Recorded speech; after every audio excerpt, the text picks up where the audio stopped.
And this is a Fox News alert, Fox News front and center. Because if the war on poverty isn't working, who do you think the president is blaming?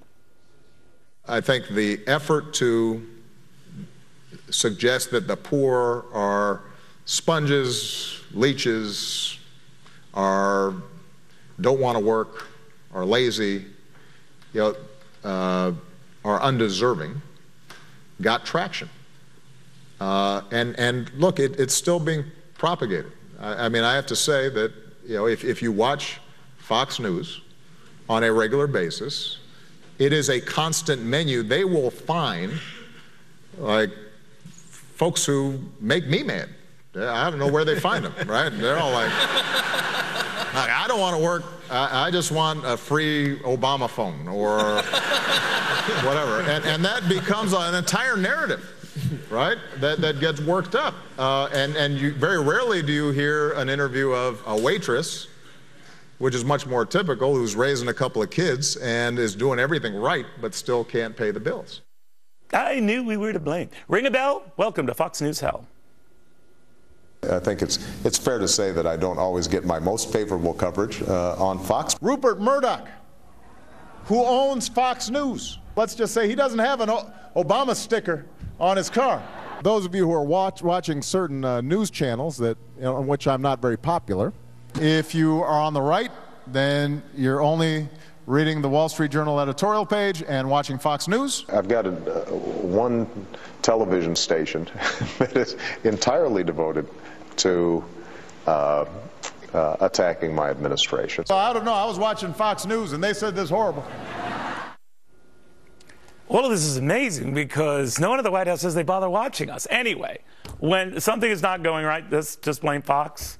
Well, Charles Payne, who says it's getting a little old. What do you think of this?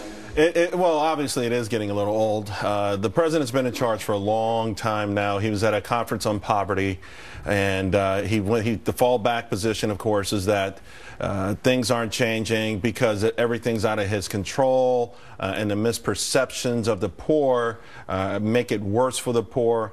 And, almost everything the president does, though, I've never heard him yet say, particularly more recently, that the onus begins first and foremost with the individual. It's always an outside entity or an outside system that is so amazing that it's holding them back. Doesn't hold everyone back, but it just happened to be maybe black, maybe in the ghetto, maybe poor. It's holding you back. And I just think from the President of the United States, it should be almost the exact opposite narrative, that anyone in this country can make it through anything, not necessarily saying everything is fair, because we know that it's not. Some people are born poorer than others, some people are born with advantages others don't have, but that's the great thing about this country. You can make it up that ladder. But it would be great to have seen him say, I take some of this responsibility. I've done some things wrong. And then to the individual, maybe that waitress with the kid at home that he's talking about, maybe she dropped out of school in 10th grade. Maybe she smoked a lot of weed with her friends at 10th grade. Maybe something happened and she had to drop out of college. We don't know the exact extent of it all, but people are not helpless in this country. And by the way, if you're in a state of poverty, it's not a right or left thing. It's not a conservative or liberal thing. You're in a hurting way here, and it's not. Let's put it this way, Neil. The war on poverty, 50 years old, trillions of dollars, whether you think it's $5 or $11 trillion. Where did it begin? Where did it launch? Poverty rate is roughly the same. Yeah, but remember when they kicked it off, though? That's right. When LBJ kicked it off in Appalachia, it's still the same. It's still the same, whether it was poor whites in Appalachia or poor blacks in certain But I'm wondering ghettos. if it's bigger than that. I mean, well, we should, get the blame for everything. I think we were there at the time of the Kennedy shooting. That was us in the grassy knoll. I think we were there at the time of the Titanic. I think that was Fox. But in all seriousness, it is a pattern with this president that even among those who are friendly to him, when they veer from him, even friendlier news networks, I guess, he calls them out on it. Take a look at this. One of those policies right now that I'm focused on is new trade agreements with other countries. And if you were watching MSNBC and all this stuff and you're thinking, oh man, well, I love Obama, but what's going on here? MSNBC. Yeah, well, President Obama does not like to be pushed back no matter who it is. And I think one of the problems has been that he's surrounded himself with sycophants who have never stood up to him, hence the reason why we haven't had much difference. Finally, you have someone who's not a sycophant. Her name is Elizabeth Warren. and she is a dog. She is like a dog on a bone. And they're getting nasty with her. And yeah, the president is so upset. that. He's taking us public. Yeah. And you know what? He might be losing amongst Democrats. He didn't do too well today in Washington, D.C. with his trade policy. All right. By the way, Charles, the IRS is on line 1 for you. Kidding. Again? Kidding. Now, someone's going to cite there. Cavuto used the old IRS thing. Like IRS has ever targeted conservatives. All right. Well, the scene moments ago on Capitol Hill, progressives led by New York City Mayor Bill de Blasio announcing, well, their overall agenda. Take a look.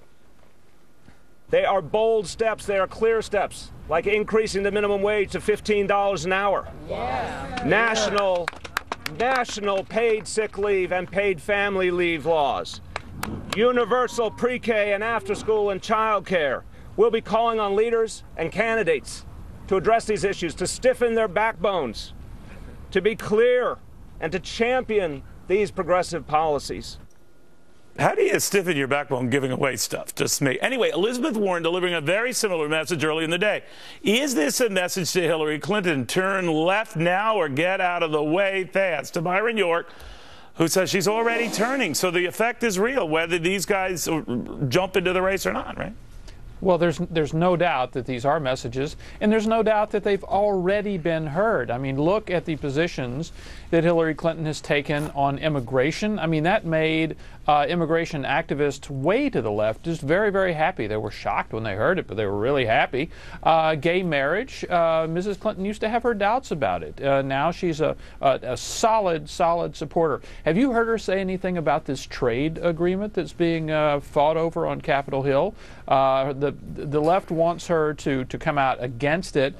She'd been for it as a member of the Obama administration, and she is being really quiet right now. So I think that pressure from the left has already been pushing her in that direction. I wonder, though, a lot of people always suspect this kind of stuff will happen, Byron, during a campaign, and then with you cede to the left. By the time you're in the main race, you run quickly to the middle. A lot of the conservatives who run in the Republican Party, but afterwards they try to run back to the middle. Can she run this back, though? Can people forget the fact that she and her husband, more to the point, were behind some very, very big trade deals, and you could argue that they were very good for the American economy at the time, but that this is not going to be forgotten in the fall?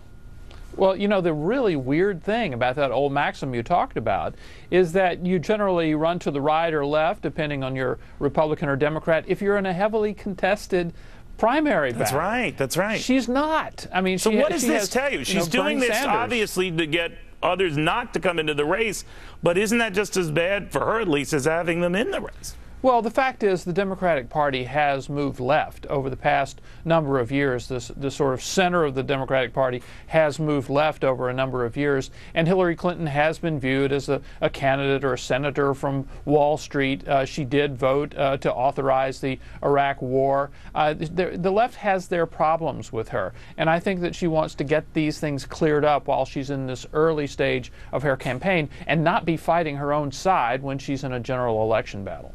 Byron York, thank you very much. Thank you, Neil.